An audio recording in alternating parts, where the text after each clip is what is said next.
Welcome back to the show, British jazz legend Claire Martin. How's it going, Claire? Jazz legend, that's rather flattering, thank you very much. Very well, thanks, Chris, how are you? Yeah, very good. Good. I've been listening to your great new album, Too Much in Love to Care. Thank you. Was it hard selecting the tracks for this album? That's a good question because all of this album is based on the Great American Songbook. It's the first time I've ever done a collection of that genre of songs, and of course it's vast. The library of songs is immense, and it was hard to whittle it down to 13. But I had a meeting with Kenny Barron, the fantastic, he's a proper legend, the legendary Kenny Barron on piano. I had a meeting with him and we kind of just talked about songs we loved, songs we liked to play, and made a little list like that. So it was kind of easy when I went through it with him, but there were many, many tunes we left out. So kind of it sort of was really. You had to, it's like Desert Island Discs, pick your absolute favourite 12. As you say, it's the first time you've recorded an entire album dedicated to Great American Songbook songs. Why is that, Claire? Why haven't you done this before? Yeah, I know, everyone's... I've kind of resisted it, Chris. I think I was very keen to... When I grew up listening to the great singers, you know, the Ella Fitzgerald, Sarah Vaughan, Betty Carter, Billie Holiday, they had all covered this material brilliantly. I just thought I should try and create my own voice outside of those songs that were real yesteryear. And I concentrated for a long time on finding contemporary writers that I thought I could do justice with their songs, that maybe Elvis Costello's song, David Sylvian, Phoebe Snow, Stevie Wonder, just more sort of songwriters that are basically alive still.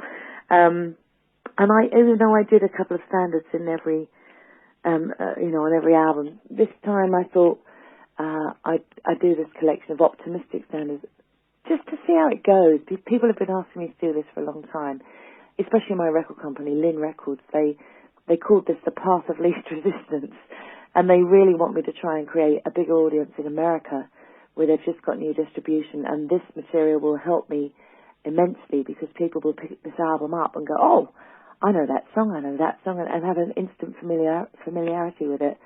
And that will really help me. So it's kind of a sort of career move as well as also, you know, it was about time I did it. Yeah, we're happy you did, because like I said, it's a great album.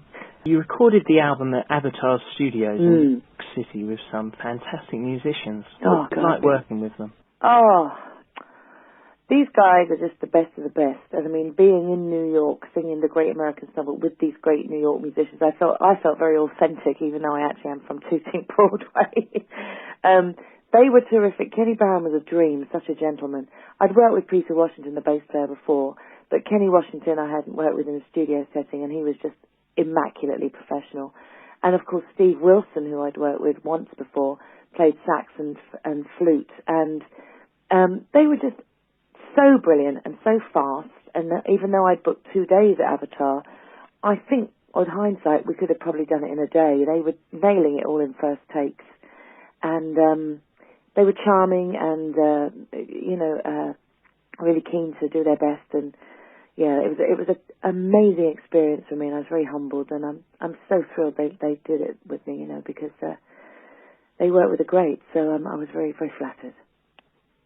And as you said, you've done a lot of them in first takes. How does that happen then if you haven't ever... Yeah, the 3 piano voice tracks on this album, Kenny Barron and I were early for the session waiting for the rhythm section, and he just started playing Too Late Now, and I said, oh, I love that. Can we just, while we're here, can we just go and record it? And that was it, bang, we recorded it. And the same with the other 2. I said, you know Embraceable You? He said, yeah, what key do you do it in? I said, C. Let's do it. And so we just did it. I mean, and then he's so brilliant. I didn't have to say, oh, do you think we should do that again? Because, in fact, I did say that at one point. I said, do you want to do another one? And he said, no, I think it is what it is, and I don't want to be in competition with myself. And I thought that was quite a brilliant answer. You know, you did it, and that was it. And so I, when I brought the tapes home, was able to do the vocal, just patch up the vocal a bit if need be. But he was perfect. So that's how that happened. They were first takes.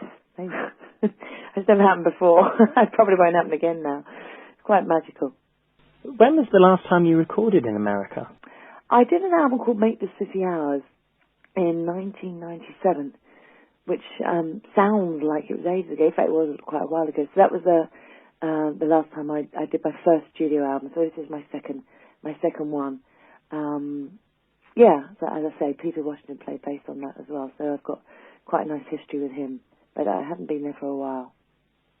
You was awarded an O.B.E. last year. What did that feel like? Yeah. Very shocking. I was in Tesco's in Port Slade, and my agent phoned and said there was a letter from the Prime Minister, and I thought, oh God, what have I done? And started thinking about all the things I wish I hadn't done and parking tickets I hadn't paid. But no, absolutely thrilled. Quite shocked really, because I instantly thought of at least a dozen people I thought the award should go to that were more deserved.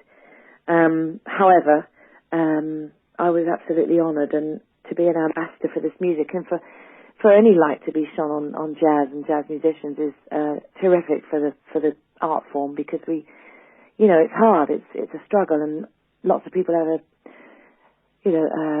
they think they don't like jazz and they haven't really given it a shot. So if I can, change people's attitudes and bring jazz to them, then I was very thrilled. But it was a lovely day. My parents and, we went up to the palace and got all dolled up. It was great. Yeah, really had a nice time.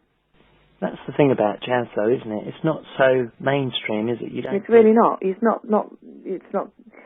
hardly on television, if at all, and radio stations. I mean, you're very kind to give me this time, but Radio 3, who I work for, put the most jazz out, I think, 6.5 hours a week. But other than that, it really is the underdog in every way. It's not funded or given huge grants. It's not. It's very often overlooked. And it's a real shame, so I've got to keep pushing. Definitely, because it's great music. And thank you. One of the venues you like performing at is Ronnie Scotts. I've been playing this since I was 21, so quite a while, and it used to be you'd get a week there, but now you really get one night a year, and that's me tomorrow. So I'm looking forward to it. Oh, it's great, because it's Ronnie's, and the audience are so behind you, and the PA is beautiful, and the history on the stage, of course, all your greats and all the people you've looked up to and have been inspirational to you over the years have sung on that very stage. So it's great, and it's in the middle of Soho, so it's buzzing, and yeah, it's possibly the best jazz club I've ever sung in the world. One of them anyway. There's a couple in New York that are quite outstanding, but for Europe, nothing tops Ronnie Scotts, and I'm really, really looking forward to it. Spent all my wages on the outfit I'm wearing anyway, so I'm going to look good even if I don't sound good. I'm wearing a fantastic Burberry suit, dinner suit. Oh, that's nice. It's really nice, yeah, that's it. I've blown my budget. But I don't care. I'm too much in love to care, apparently. Well, you've got to look good, haven't you? Yeah. Can you tell us about your other gigs that you've got coming up? I'm doing something quite different. I'm doing I'm going to Paris with my trio, and then I'm going to Liverpool in June. The 22nd and 23rd of June, I'm at the Royal Liverpool Symphony Orchestra at the Royal Liverpool Symphony Hall, and we're celebrating the music of Lennon and McCartney with an orchestra, with John Wilson conducting. And that's with Mark McGann, the actor, and Joe Stilgo, the wonderful singer. And that's wonderful. It's called The Two of Us, and it's Beatles songs orchestrated, and it's going to be fantastic. I'm so excited. So that's something to look forward to. And then I'm just basically going to do some of the major festivals. I'm doing Brecon in August, and I'm doing the London Jazz Festival in November. So bits and pieces just ticking over, and being a mum and living in Brighton. So what's your favourite Beatles song? Well, I didn't think I have since fallen in love with the Beatles, but I keep having to learn these new songs and thinking, that is really good. And singing like Eleanor Rigby with a full orchestra is going to be fantastic. I like Here, There and Everywhere. I think that's a wonderful song. And I love Beautiful Boy, John Lennon. I think that's a lovely song. And I'm going to sing Fool on the Hill. I'm just learning that one. And She's Leaving. I'm just learning that one. So I'm a newbie to the Beatles, and I get it now. I get why people really went mad for them.